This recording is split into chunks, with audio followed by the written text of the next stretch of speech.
Maryville police are hunting for clues after gunfire breaks out at a local nightclub. And a groundbreaking in Valparaiso means a big investment in Northwest Indiana. Those stories and more coming up next on Lakeshore Report.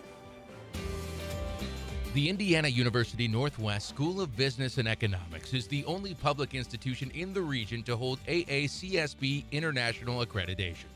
The program provides undergraduate business education with a balanced curricula based in leadership, teamwork, and technology. IUN serves both traditional and non-traditional commuter students in a diverse urban environment. Learn more at iun.edu/business. Programming on Lakeshore Public Television is underwritten by NIPSCO. NIPSCO, helping to save energy and money with programs and ideas for your home, including the Appliance Recycling Program. That old freezer or refrigerator may be costing you more in energy than it's worth. It's possible to save up to $100 a year on your energy bill, and we'll pay you to pick it up. Find out more at nipsco.com/saveenergy.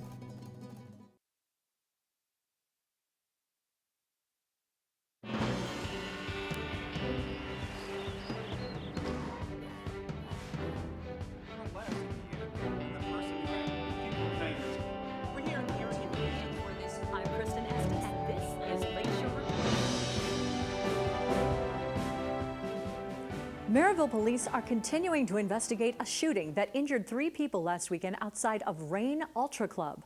Officers responded to a disturbance around 3 a.m. Monday morning at the club located across from South Lake Mall on Mississippi Street. Police report that several hundred people were gathered in the parking lot, and as officers worked to disperse the crowd, gunfire erupted. 3 subjects were transported to local hospitals with non-life-threatening injuries. So far, no arrests have been made in the case. Indiana adoptive parents will be getting some much-needed assistance thanks to the 2015 state adoption subsidy. Governor Mike Pence announced this week that funding for the subsidy has been approved for the 2015 state fiscal year. The state of Indiana makes about $92 million in adoption subsidies available per year for approximately 11,000 adoptees through the Federal Adoption Assistance Program and the County Adoption Subsidy. Children ineligible for assistance through those programs are placed on the state adoption subsidy waitlist.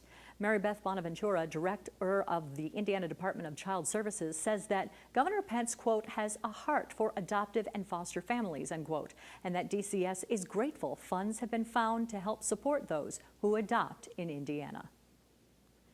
This week, the Indiana State Budget Agency released the July revenue report, and it's a bit of a mixed bag. State general fund revenues for the month were 0.5% below the forecasted revenues, but $2.2 million higher than they were during the same period last year. Sales tax collections were $625.8 million for July, which exceeded expectations by about $7.4 million. There was also a slight increase in individual income tax collections for the month, about $3.9 million over projections. But there was a sizable drop in corporate income tax collections. The corporate income tax fell almost 48%, or $13.8 million below projected levels for July.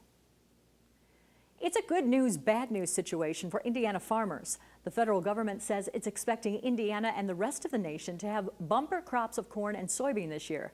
The U.S. Department of Agriculture reports that American production and average yields per acre could set records. Indiana is already on track to exceed record-setting corn harvests from last year, and the soybean crop could be the 3rd largest in the state's history. The huge harvest means supply will be high, and that's good news for grain operators, ethanol producers, and other businesses that depend upon those crops. But while higher crop yields mean lower prices for consumers, farmers could face reduced revenue when taking their harvests to market. There was a groundbreaking ceremony this week for Lakes of Valparaiso luxury apartments and business park development. Valparaiso Mayor John Costas says the project, quote, represents a significant investment in Valparaiso's future, end quote. The 146-acre development on the east side of 49 between Evans Avenue and Vale Park Road will include 408 apartments plus 90 acres of business park and commercial area. The Valparaiso Redevelopment Committee is funding infrastructure improvements in conjunction with the project. The city has annexed 32 acres of the business park on the north end of the development, is extending Memorial Drive, the main thoroughfare through the Lakes of Valparaiso, and is installing high-speed fiber optics. The development will be ready for resident and business occupants in 2015. As the November election approaches, Indiana's Secretary of State Connie Lawson is issuing a consumer alert about voter registrations. The state is currently conducting a voter list refresh to update its records. Through that process, Lawson's office has found that in central Indiana, there are a significant number of registrations with a mailbox store listed as the designated address. State law does not allow for a mailing address only as a voting address. A release from Lawson's office says the mailbox store registrations are being investigated for possible fraud, but no conclusion should be made at this time. Voters are urged to check their registration for any changes before the primary elections this fall. The new school year is here, and with new academic standards in place and changes coming to standardized testing, Indiana school districts are facing numerous challenges. Reporter Sarah Holst shares details of the struggles facing one area middle school. Kristen, Gary's Dunbar-Pulaski Middle School is being renamed as the Gary Middle School, reflecting the fact that it is now the city's only middle school following multiple closures due to a lack of funding. But in addition to budget shortfalls, low academic performance is also plaguing many Gary schools, and the state's Department of Education is now involved in efforts to improve the district. Dozens of parents and community members turned out this week to talk to state officials about the changes they believe are needed to save the failing schools. At Gary's Dunbar-Pulaski Middle School, the numbers seem dismal. In the spring of 2014, only 15% of 7th and 8th grade students passed both math and English language arts standardized tests. But the parents, students, teachers, and community leaders who gathered in the school's auditorium this week to address the problem did not place blame. Instead, the focus was on the future. What I call this now is the navigating ways of change in Gary Community Schools. According to state law, the school faces intervening action from the Indiana Department of Education if test scores do not improve dramatically in the next school year. That brought the state's Superintendent of Public Instruction, Glenda Ritz, to Gary this week to hear what the community had to say about improving the school. The State Board shall hold a public hearing to hear testimony concerning options for school improvement. We are not here to debate whether or not this state should intervene. We are legally required to do so and must take actions on behalf of the students. Attendees who spoke all seemed confident that the school is moving in the right direction, and they praised Superintendent Cheryl Pruitt for her leadership over the last 2 years. Let it be absolutely clear that I have every confidence, tremendous confidence, in our superintendent, our new school administration, and the staff of Pulaski, that they will make the kinds of performance gains necessary to ensure that our students receive a high-quality education. Right now, we believe that these people can do what's needed for our kids and give them the chance to do so. Because it didn't get broke overnight, and it won't get fixed overnight. We know that we have a population from the 2012 census that showed that we are working with a large community that is 85% and above in poverty. So we know that our students need direct, intentional focus, and that's what we intend to give them. All research indicates that teaching in poverty is a reason why students don't have the cognitive ability that their counterparts in more affluent districts have. Our students are intelligent, but their cognitive abilities are impaired by some of the conditions they have to experience.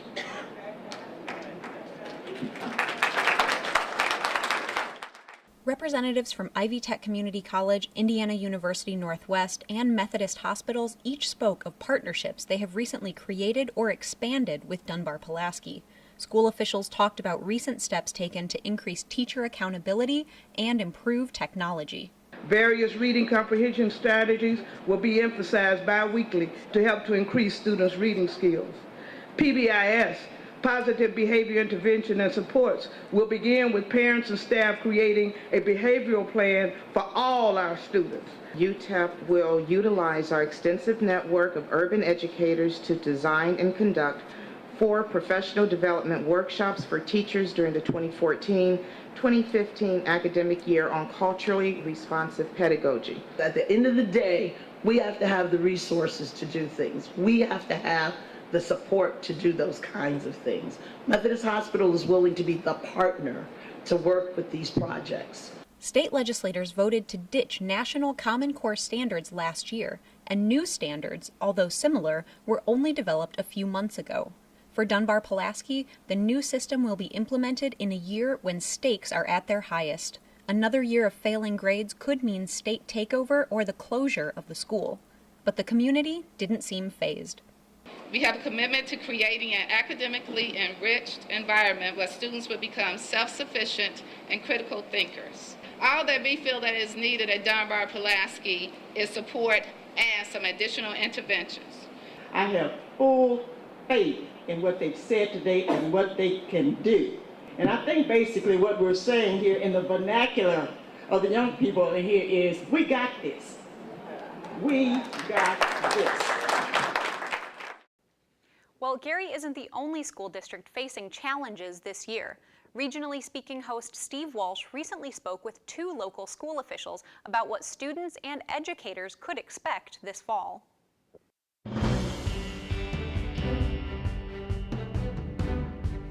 It's back to school time in Northwest Indiana. To talk about it, what we can expect, we have Deborah Howe, who is superintendent of Tri-Creek, and recently retired River Forest Superintendent Jim Rice. Welcome to both of you.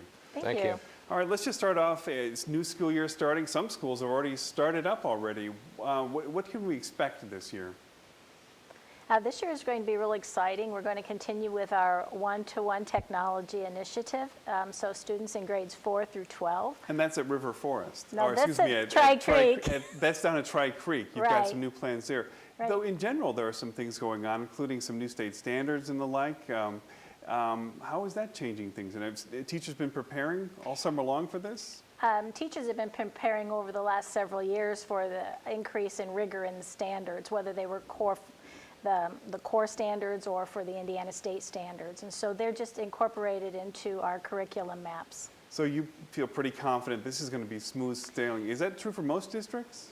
Well, we made a major move and took our 5th grade students in the district and combined them with our 6th grade, which is already within one school, and made it a 5th, 6th grade intermediate school program. So that's a change, and that's going to be different for our kids. All right, so that's a change at the local level. But when it comes to these standards, you've been working on this now for a while, and so we shouldn't see too much of a change if you're a parent or a student coming up in this fall? You won't at Tri-Creek. We've been working on the college and career readiness standards, which are a big change for the state of Indiana over the last several years, and that's been our initiative with the one-to-one and the project-based instructional approach. There's a tremendous amount of change going on in education. Educational choice, it's much bigger than it had been. Parents have a lot of choices out there. When you're that principal or that superintendent of a school district, what's your advice to a parent who wants to choose, who really wants to take a serious look at what sort of school they're going to choose? What's your advice for them? Well, we have a lot of opportunities for students. We have a huge extracurricular program. We have a number of AP classes at the high school level. We have a varied curriculum. We also have a choice that we just started a year ago of a virtual school program, which gives parents who have taught their children at home, homeschooled, the opportunity to consider us as a school program. Do you hear that from parents more and more often, where they're coming to you at the beginning of the year and they're deciding where they want to go? They really are taking this very seriously. Superintendent? We don't have a lot of students that are going out on vouchers. We do have some, but our parents tend to want to have more technology, more college and career readiness standards in there. They really want us to advance the potential and know that their kids are going to be ready for whatever they want to do after they leave school. We've increased our dual college credits from 13 courses to 44 courses. We've increased our advanced placement courses. We have combined our academic courses with our vocational courses so that our kids are going to be very ready. When should a kid really start looking at what they want to do with their life, what they want to do with this education? Obviously, we're at least high school at this point. Is it even earlier?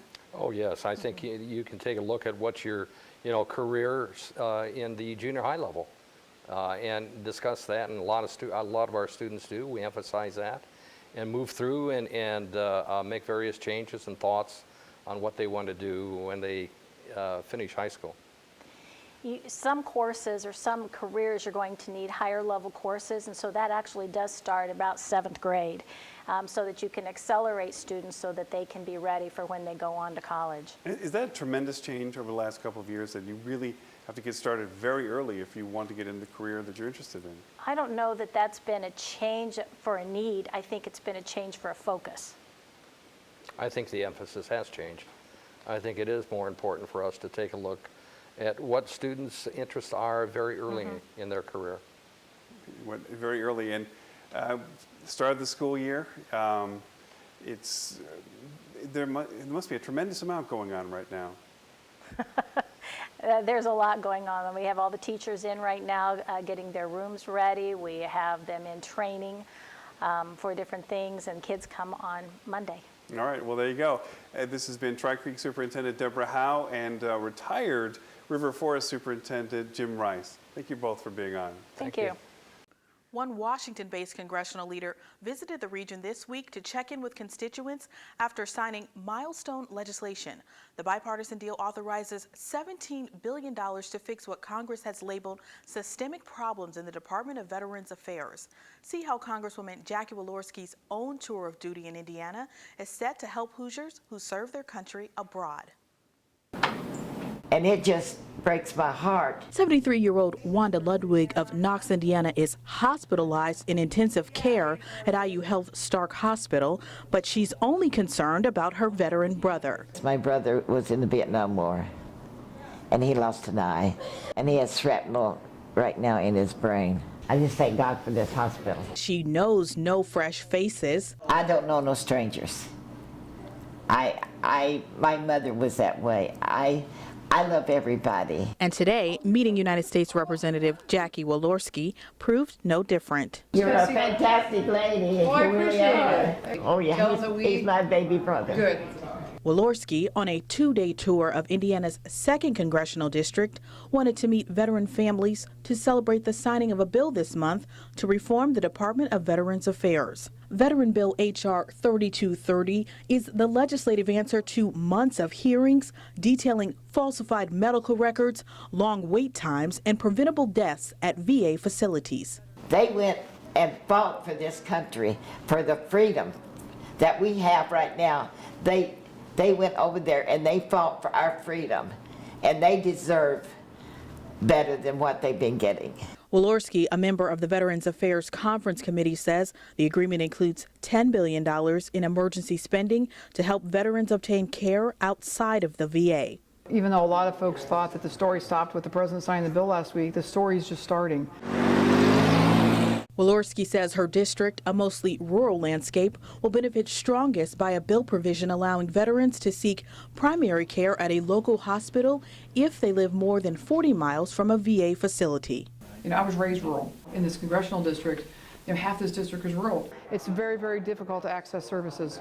There's money in this bill to hire additional doctors and nurses to staff up these places. There's money in this bill as well to provide partnerships with private community hospitals. If they live in Stark County, Knox, Indiana, and they're within 10 miles of that facility, there's help right now there. We want to work with the hospital itself to be more involved in veteran care. Oh, I think that's wonderful. I think that's wonderful, honey. I think it's a great place. Oh, yes. So Ludwig's brother and approximately 1,400 other veterans in Stark County can get help in their community. Officials at IU Health Stark Hospital say in an area with a primary care shortage and the problem of recruiting physicians to the rural location, a federal partnership under the bill could help them serve more servicemen and women. We're a minimum of 15 to 20 miles away from another hospital. The greatest need for veterans is really just a continuity of care. It's the ability to be able to have a primary care physician or primary care focus. Is number one, it's difficult for them just to access the services, as we all have heard. You know, we would love the opportunity to be able to do full service. The hospital currently serves 10% of the veteran population. Felty says he hopes the bill will increase that number. We would love to help all of them. You know, a lot of them fall outside of the 40-mile benchmark that's set in the bill. And we would love to be able to be the primary care for all of the veterans in Stark County. And they may not need that help today, but I've had so many veterans come up to us and just say, thank you so much for doing that. I don't need help right now, but just knowing that if I do, that, you know, I can access care. It's a provision she says delivers on a personal promise she feels obligated to keep for Hoosier veterans. We have the 4th largest National Guard in the nation, and we have 500,000 veterans in our state. We're bound, I think, as leaders in this country to make sure that our veterans get the health care and the benefits promised to them. Yeah. Oh, you're so beautiful. Before leaving Ludwig, Walorski produces a calling card. So listen, you tell your brother, all right? Yeah. That if he has any problems, if he needs help, to just call our office. Reminding her constituent she's at the service of a serviceman. We all want the VA to work. We want to provide services in a better way. He's a man who draws Chicago musicians to the region with his eclectic artistry. John Kane finds out how Kirk Muspratt is trying to woo new fans to the Northwest Indiana Symphony Orchestra's new season with Motown music.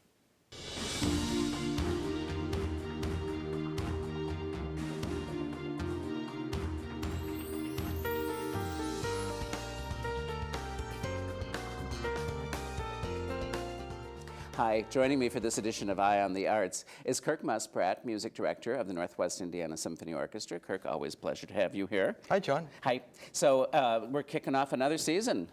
Opening gala concert, Yes. Motown experience, first for us. That sounds fun. It's total fun. It's total fun. Total fun. So this is the combination that we have. The Radisson Hotel hosts a dinner for us first. Right, 5:30, cocktails, dinner, Yes. if you'd like to. Right. And then the money goes to the orchestra, of course. It's a big fundraiser. Right. But if you want to just come to the concert at 8, you can do that too. Yes. Yes. It's a full evening. Oh, yeah. And it is fun. The food part, the whole gala dinner part is very convivial. Lovely. Great time to go out and support the orchestra And at the really same time. good, just a select few, but silent auction items. Yes. Yeah. And then we schlep over to the hotel, Yes. mere steps away. Yes. For the concert. What's on the concert?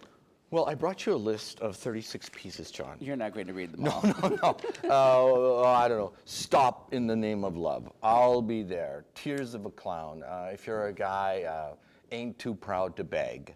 You know, everything from, of course, the Jackson 5, Four Tops, Marvin Gaye, Stevie Wonder, The Miracles, The Temptations, The Supremes. So a whole Motown pastiche. And all accompanied by the orchestra. Yeah, and they're a 6-piece band too.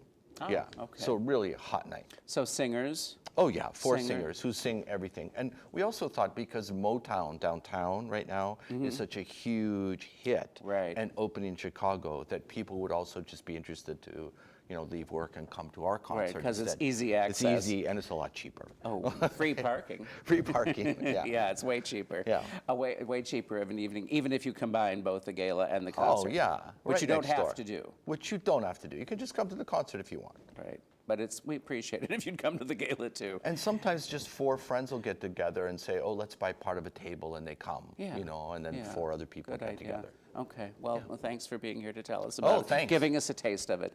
And thank you for watching. We'll be back again next week with another edition of Eye on the Arts. Eye on the Arts is made possible in part by South Shore Arts, the Indiana Arts Commission, and the National Endowment for the Arts, a federal agency.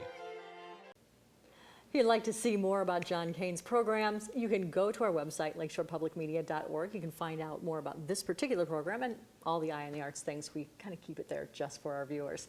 Sarah, what are we working on for next week?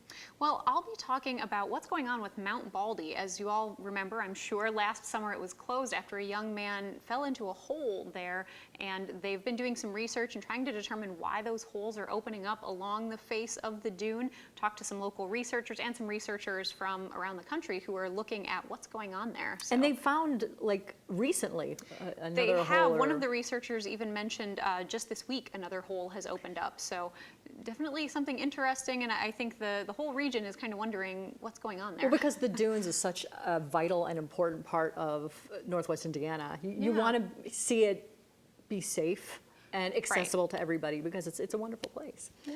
Hillary, if somebody has a story idea for us, where do they go? Well, surely, just like the Mount Baldy incident, people like to respond and reach out to us. You can definitely reach out to us on tvfeedback at lakeshorepublicmedia.org. We want to hear from you. You can send your thoughts, concerns, or questions to that email. You can also reach us on our Facebook page and also tweet us at Lakeshore Report.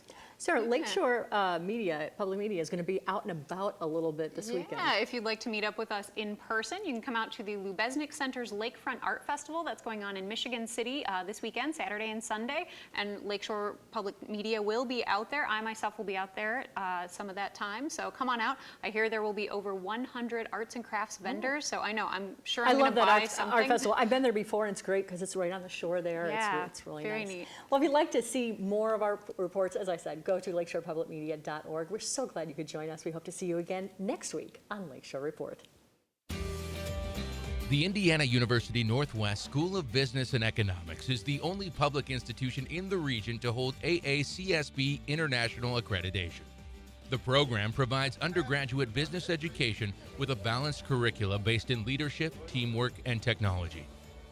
IUN serves both traditional and non-traditional commuter students in a diverse urban environment. Learn more at iun.edu/business.